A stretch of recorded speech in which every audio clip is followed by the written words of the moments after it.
You've probably heard people say, stop trading time for money, and it sounds nice, right? But let's run the numbers. Let's say you want to make $250,000 a year in truly passive income. So we're not talking about compounding, we're talking about money that you can actually withdraw every single month. So to do that, if you're generating a 3% return, you would need $8.3 million. If you're getting a 5% return, now you need $5 million. And even if you're able to get a 7% consistent return, which is no small feat, you need $3.6 million. The real question is, how do I maximize the return on investment for every hour that I do trade? And that's where the 7 levels of leverage come in. In this video, I'm gonna take you through all 7 levels, and I'm gonna do this by kind of taking you through my own journey. If you don't know who I am, my name is Ryan Deiss. My partners and I manage 17 companies across a $200 million holding group. And here's the thing, we got there through leverage, and by leveraging the same levels of leverage that I'm about to walk you through. So if you're a business owner who feels trapped, if you feel like you're working harder than ever, but somehow earning less, this one's for you. Let's get into it. Level number 1 is no leverage. This is the bottom rung. This is where you have 0 leverage because you are simply trading time for money. And I remember this one. I remember my very first real job. I was an intern for a financial advisor when I was still in college.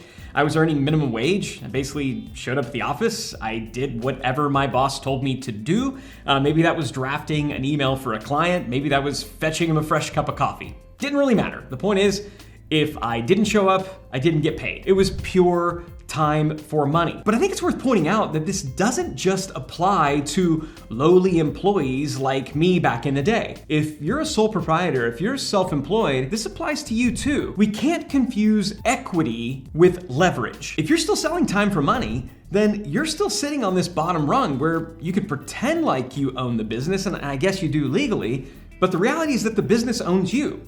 You got a job with crappy hours and probably pretty crappy pay and definitely kind of a crappy boss, no offense. Fortunately, there is an easy way to buy yourself just a little bit of leverage, and that starts with level 2, education and experience leverage. Now, this is where we're learning more, this is where we're getting faster, it's where we're getting better, and because we're getting faster and better, our pay is going up. This is simply why college graduates earn on average about 65% more than high school graduates. And if you're already in business, then you might feel this way when you master a skill that allows you to raise your rates, or maybe you just get really good at what you're doing and so you can shave hours. But the reality is that we're still capped at that 24 hours in a day and kind of needing to sleep for some of it. Now, for me, this looked like teaching myself web design and email marketing. And I remember I was able to go to my boss and I was able to say, hey, I figured out some of this marketing stuff. Can I help you market these little events that you're doing? And what was nice is I was able to lobby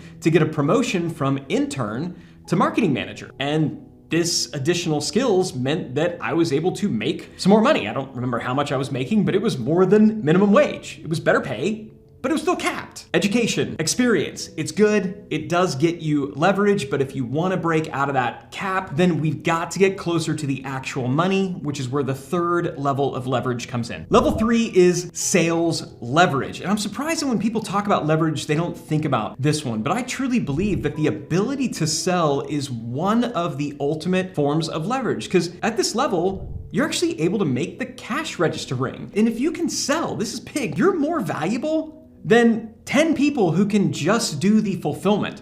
And this is why salespeople at companies, they're often making more. I mean, it's typical for the top salesperson at some companies to earn more than the CEO. And this is especially true if this is your business. I know a lot of business owners that they do okay, they do pretty well, but they're 100% reliant on referrals and repeat business. And they frankly just don't really know how to sell. Hopefully some new clients come in, but if they don't, then they kind of got to dance with the ones that they got. This is a problem. If that's where you are, your business is highly fragile. Also, you're highly dependent upon the clients that you have, which means that they basically get to boss you around and you pretty much have to do whatever they say. And that sucks. When we don't have the ability to sell, we don't have the ability to say no to a client. We don't have the ability to say no to a project. This is why the ability to sell gives you so much leverage. But the catch is, if you're not selling, you're not earning, your income is still chained to hours. I needed to find a way to go from selling one-to-one to selling one-to-many, and that is where the fourth level of leverage comes in. Media leverage. This is where things really start to scale, because at this point, instead of selling one-to-one, you're selling one-to-many. So think mastering ads. So getting really good at marketing, or mastering social content, or email campaigns, putting out information, content out into the world, the kind of stuff that can sell and that can work even while you sleep. Now, if you're a business owner, the first time that you experience this is the first time that it really starts to feel like you're winning back some of your time. But here's the risk. If someone else controls your media, then they control your leverage. This is a lesson that unfortunately I have had to learn the hard way a number of times. I learned it the hard way the first time, going back to that financial services firm when I was working there as a financial advisor. I remember getting this brilliant idea. Instead of selling one-to-one, instead of reaching out and cold calling people, I realized I was like, this is stupid. They're giving me a list of people to cold call. I've got a script. Why don't I just take the script, turn that into a sales letter, and instead of calling everybody, next to the phone number, there was an address. I can just take the letter, I can print it out, I can fold it up, stick it in an envelope, affix a stamp to it, and I can mail it out to all these people, and I can get them to call me. And guess what? It worked. I'll never forget the first time that my phone started ringing, and I didn't have to call them, they were calling me, and it was all happening while I slept, while these letters were getting sent out. I was able to basically market at scale. I had an audience. I owned this audience, I owned this media. The problem is, I remember my branch manager walking into my office one day and saying, hey, this letter that you're sending out, it's not compliant. It needs to get reviewed by the home office. And the home office reviewed it and they're like, no, you can't say all this stuff, that's not okay. And that's when I realized that if I really wanted leverage, then I needed to actually own the business so that no one else could tell me what I could and could not do. I couldn't have somebody else controlling my media. And so that's what I did. I quit the job. I decided to start my own business. I was going to sell ebooks. I was going to sell other silly little products online. But again, ownership alone does not equal leverage. But the next level, level 5, systems and technology leverage. So here's where most founders get it wrong. They finally have a business that is working, and so they decide, I need to bring a bunch of people in here. That's how we're gonna gain additional leverage. I can't do all this stuff. I don't wanna do everything. I'm really, really busy. I need somebody else selling. I need somebody else fulfilling. Let's just get a bunch of people in here. Here's the problem. Good people don't fix broken systems. Broken systems break good people. And when we hire people thinking that they're going to give us leverage, in reality, they don't do the work as well as we would do it, so we wind up just doing it for them while also paying them at the same time. Does that sound familiar or is that just me? We need systems and we need technology before we layer on people. Systems are what make the work repeatable and scalable, and technology is what actually automates what the people do. So let's solve for systems first. And then let's automate what we can automate, and then we can look at layering on the people. But by starting with systems, suddenly your output is going to grow. And your output's gonna grow without adding additional hours and without adding additional overhead. And so for me, what that meant was documenting every single step of my process for building out these little web pages. I remember I had all these dozens of little web pages, all selling a bunch of these little products online. And I was thinking, I've got a couple of them. If I just had more and more and more of them, I'd make even more money. And at the time I could launch like one new one a week, but by automating some things, by adding some additional systems and documentation, I went from being able to launch one website a week to launching 10 a week.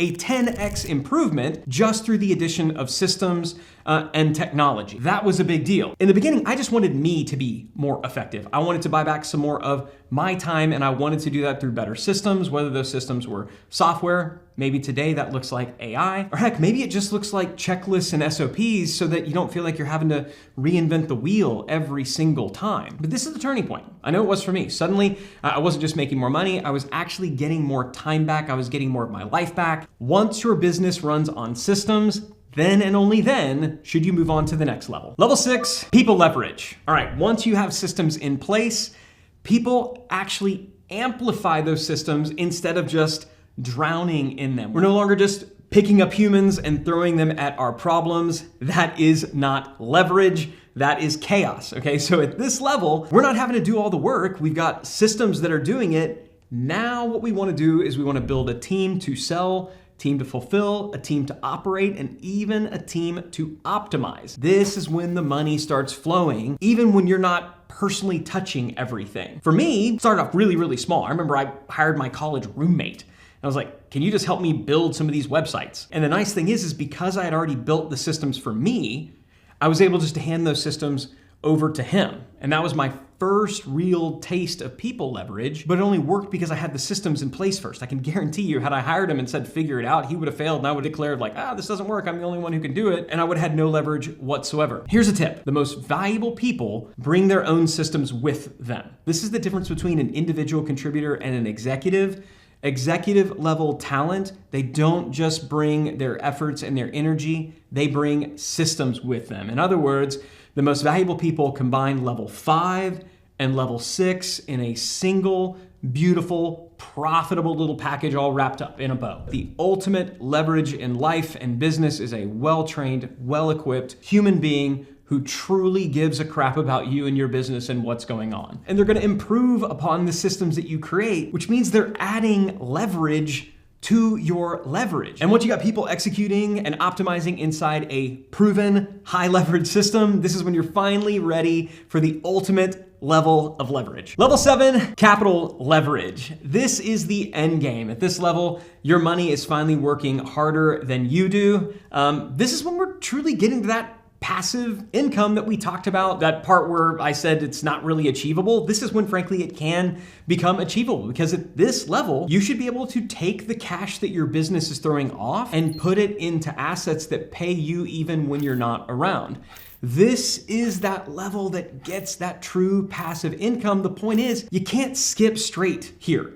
We've got to climb the leverage ladder. So I'm not saying that you can't have passive income. I'm simply saying that unless you're already starting with a giant pot of money, you can't skip from time for money to, ooh, look at me, I've got passive income because I just said I wanted it. It's not how it works. We got to climb this ladder.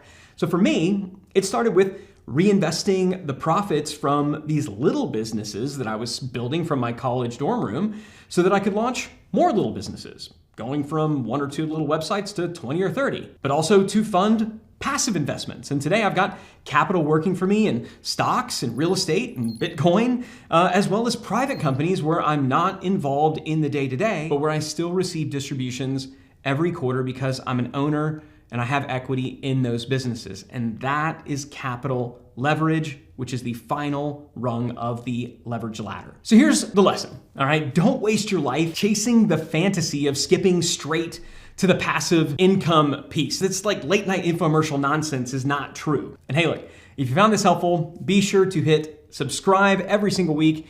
I'm breaking down another way to gain leverage in life and in business, and I don't want you to miss the next one. So I'll see you there. It's gonna be fun.